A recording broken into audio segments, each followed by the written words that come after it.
Chut, écoutez.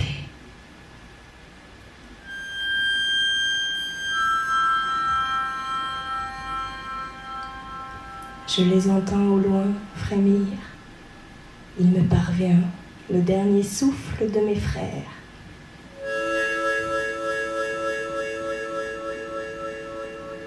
Le vent m'apporte leur message dans la langue du soupir, un bruissement de feuillage.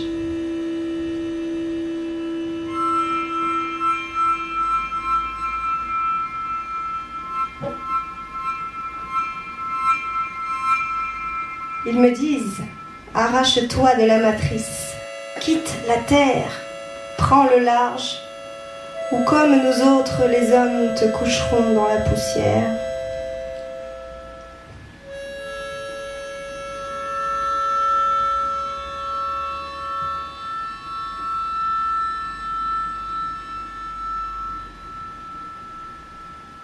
Mais comme eux autres, ma nature m'empêche de fuir. Je suis né fusionné, imbriqué, enraciné, à tout jamais à mon port d'attache. Comme un très haut navire à l'ancre mouillée, rouillé, abandonné par un équipage lâche. Je me souviens quand j'étais petit parmi les miens, jeune tige et souple, frêle, rebelle et tendre. À peine émergé de l'humus, on avait des comptes à se rendre. Il fallait mériter sa place, la maintenir, mordicus. Se pousser pour pousser. Négocier une coudée pour esquiver le passage des bêtes. Ne pas ployer sous la menace. Croître, entremêler. Hisser haut la tête, laper la lumière, notre breuvage. Résister à l'hiver, aux gelées meurtrières. Et prendre de l'âge. Unis par nos forces compactes, nous devenions fiers, nous devenions verts, à force de bourgeonner sans répit sous les ramures de nos pères.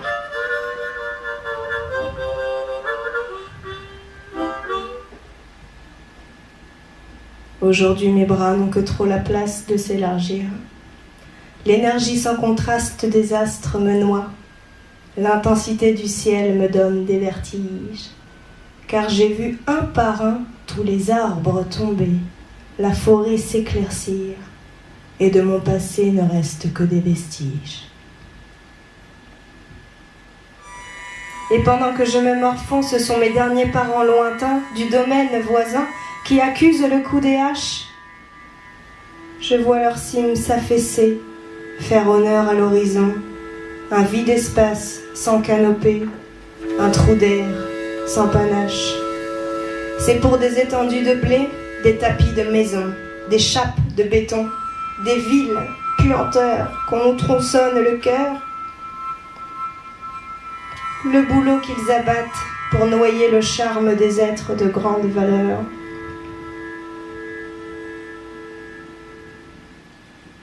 Moi, petit, je me suis bien battu. J'ai grandi, jusqu'à perdre mes racines de vue. Je suis le baobab de l'Occident, aussi imposant qu'un séquoia de Californie. Je suis un abab riche des cernes du temps, un seigneur opulent qui gonfle sous la pluie. Les hommes du coin m'appellent le géant des plaines.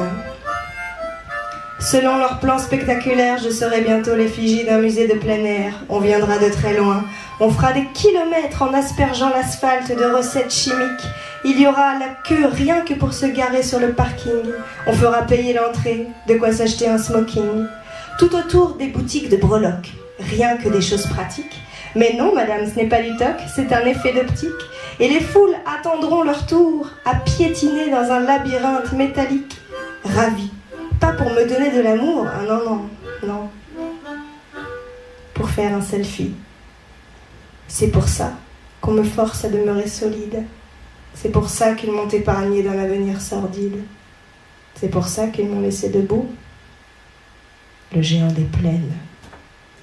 Ce n'était pas la peine. Sur fond de pesticides, au creux de mon écorce, je m'assèche de dégoût.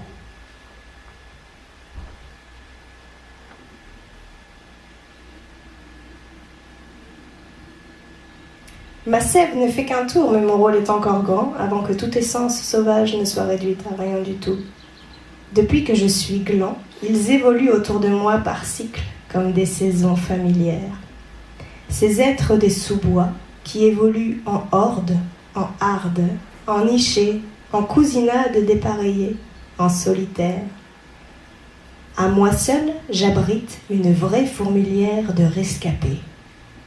Un paquebot échoué, le refuge des âmes flottantes. Dans mes branches leurs repères, sous mes pieds leurs tanières. Ne vous laissez pas couler. Pour vous protéger de l'extinction, je suis prêt à faire front.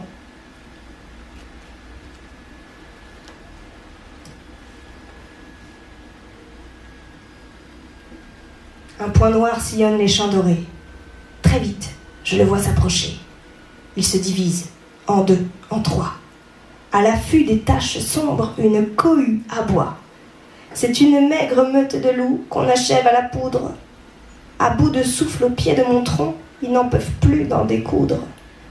Comme les bois d'antan, on les fait reculer.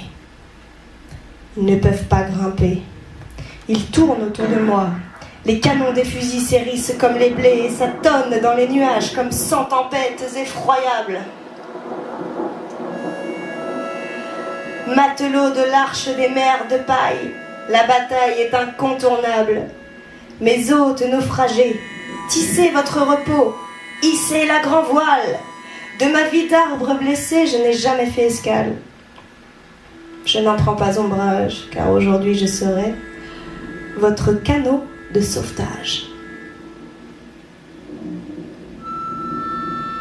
Dans mon ventre, creusez un ponton, des cales, des barques, effilez tous mes doigts, qu'ils deviennent autant de mains.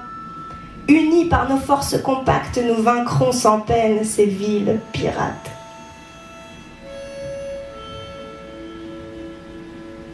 Une fois qu'ils seront tout prêts, le coup de vent aidant, tenez bon la barre, car je courberai le dos.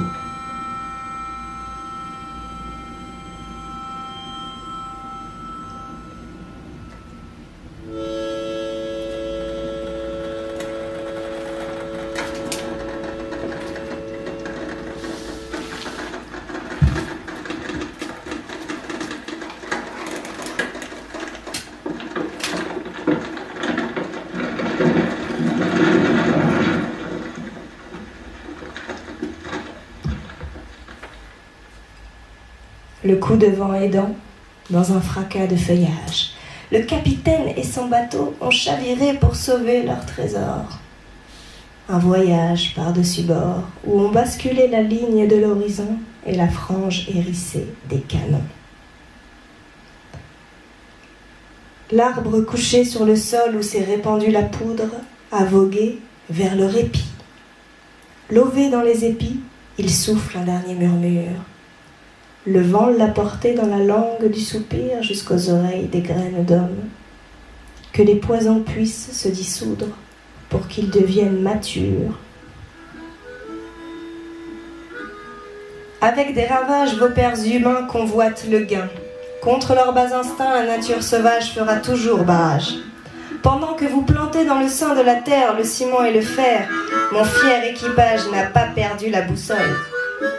Même sur le flanc, dans l'humus, les doigts de pied dans le courant d'air, j'ai la stature d'un Hypérion, la présence d'un Hélios, la carrure d'un Icarus. Un roi qui a vaincu, un empereur rompu, et son peuple prospère dans sa cime à l'horizontale. Ainsi les loups pleurent comme les saules, en lisière de mon aura, si près de là où s'est enfoui mon cœur, ils guettent les intrus de leur abri millénaire. Ils veillent sur la paix de sa sphère, pour prolonger les nuits et les jours hors des heures, et se vautrer dans l'intensité astrale.